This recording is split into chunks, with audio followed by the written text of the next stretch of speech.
আবার চলে এসেছি একটা রেসিপি নিয়ে। আজকে আমরা বানাবো গাজর বিট দিয়ে ভেজিটেবিল চপ। তা চলো আমরা বিটগুলো ছাড়িয়ে নেব, ছাড়িয়ে ঘষে নেব। টাটকা বিট একদম, ওগুলো গাজরটা বাসি হয়ে গেছে, বিটগুলো টাটকা। তাই এইভাবে আমরা বিটগুলো ছাড়িয়ে ঘষে নেব। তা চলো ছাড়ানো হয়ে গেছে, ঘষে নিচ্ছি।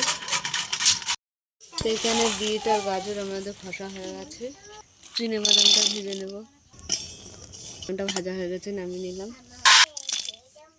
তো এখানে এলাচ, শুকনো লঙ্কা, দারচিনি আছে, ভেজে নেব। মৌরি দিয়ে দিলাম, জিরে দিয়ে দিলাম,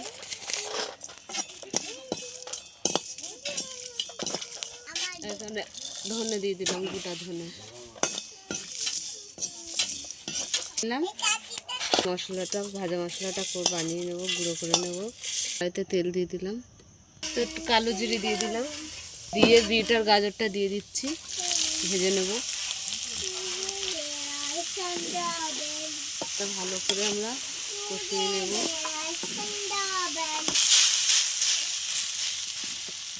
আমরা বাদাম দিয়ে দিলাম, 1 চামচ লাল লঙ্কা দিয়ে দিলাম, স্বাদ মতো নুন দিয়ে দিলাম, ভালো করে নেড়ে নেব।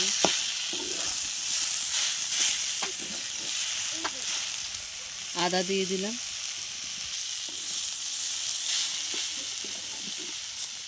আলু সিদ্ধ করা ছিল দিয়ে দিচ্ছি, ভাজা মশলা দিয়ে দিলাম,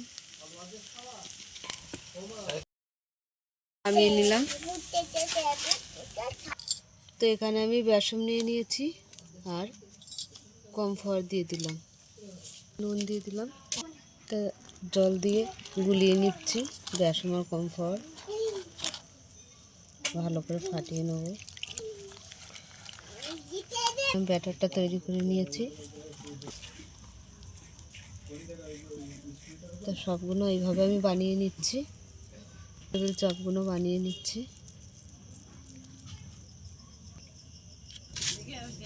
তো আমরা একটু শুকনোতে লাগিয়ে নিচ্ছি, নিয়ে আমরা ব্যাটারে লাগিয়ে নেব। বিটের গুঁড়ো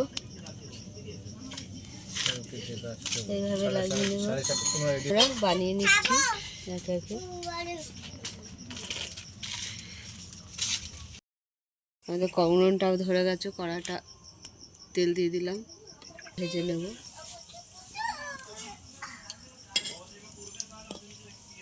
প্রথমে আগে একটা ভাজলাম, একে একে ভেজে নেব।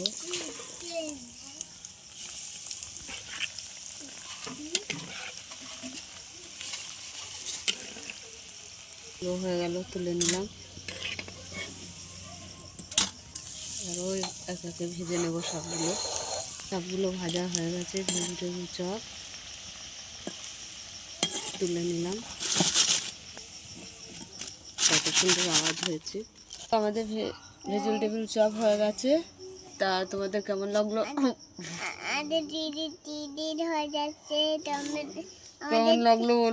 কেমন লাগলো বলো? ভালো লাগলো, লাইক কমেন্ট শেয়ার, ফেসবুকে ফলো করে দেবে, ইউটিউবে সাবস্ক্রাইব করে বন্ধু হয়ে পাশে থাকবেন। টাটা।